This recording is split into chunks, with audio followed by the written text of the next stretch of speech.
The 68th verse of the Tao Te Ching. Quote, "A good soldier is not violent. A good fighter is not angry. Good winners do not contend. Good employers serve their workers. The best leader follows the will of the people. All of them embody the virtue of non-competition. This is called the virtue of non-contending. This is called employing the power of others. This, since ancient times, has been known as the ultimate unity with heaven." Unquote. Living by cooperating. This verse of the Tao Te Ching asks you to reconsider what you think you have to do to be a winner.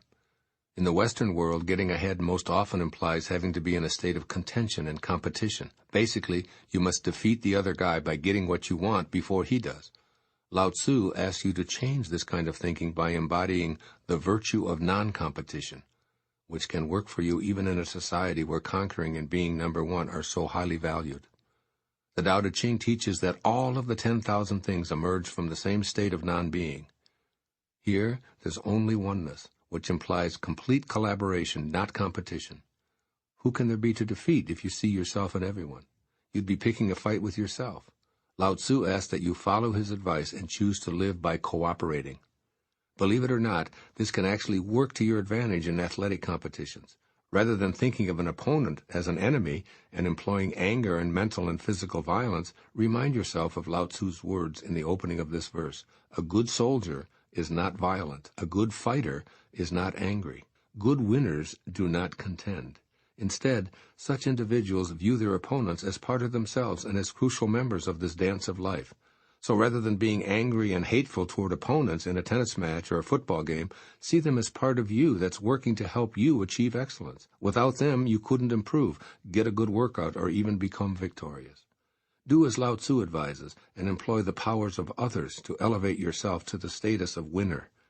That is, cooperate with your opponents by wanting them to play at a high level, the best they're capable of. Shift your focus from being upset or self-reproaching to the task at hand. See the ball, move the ball, or remain upright and balanced in a martial arts contest. When anger isn't a component, your game will go to a new level. And this is true off the athletic field as well. What you fight weakens you. What you cooperate with strengthens you. So change your thinking about competing to cooperating in all areas of your life, including your work.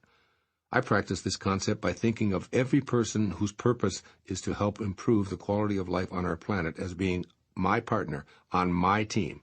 I cannot conceive of anyone out there whom I'm in competition with for any external prize. If they sell more books than I do, I applaud their good fortune. In fact, I'll tell as many people as I can to buy their products. If they make more money, get more publicity, or reach more people, I celebrate by thinking, my teammate has helped me with my mission. When I play a close tennis match, I silently send love and encouragement to my opponent. When I'm less stressed, less angry, and less violent in my thinking, I'm living in the moment that Lao Tzu calls the ultimate unity with heaven. My level of excellence soars regardless of the outcome on the scoreboard. This is what Lao Tzu recommends to you from his 2,500-year-old perspective. First, declare that you're not going to fight. Don't fight colds, illnesses, or even serious afflictions. Don't fight with family members or against political opinions. Don't fight addictions, and most important, don't fight yourself. Instead, make the shift to living by cooperating. If you have cancer or arthritis cells in your body, talk to them from that perspective. If you insist on living in my body, I wish to live in harmony, peace, and total health with you. Otherwise, I invite you to take up residence elsewhere. This may sound strange, but it puts you back in harmony with the Tao, which isn't violent, hateful, or angry. Also, when it comes to your children and other family members, see yourself as their ally, daily practicing the virtue of non-contending. And second, practice seeing yourself in everyone else. If someone you love is hurting, you experience their pain. Therefore, whenever you say or do something that's harmful to someone you love, you're doing something to harm yourself.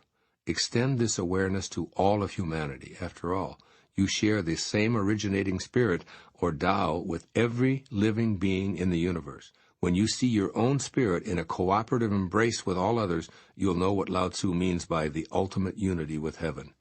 Here are some marvelous words from Pablo Casals that express this thought. Quote, When will we teach our children what they are?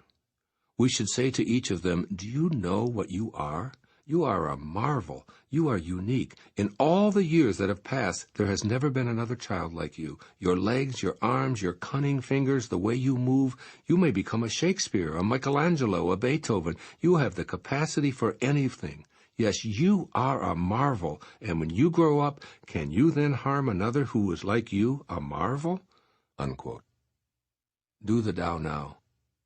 Affirm that you'll think of your opponent as an extension of yourself in your next competitive encounter. Vow to mentally send that person love, surround him or her in light, and pray that he or she will perform at their highest level.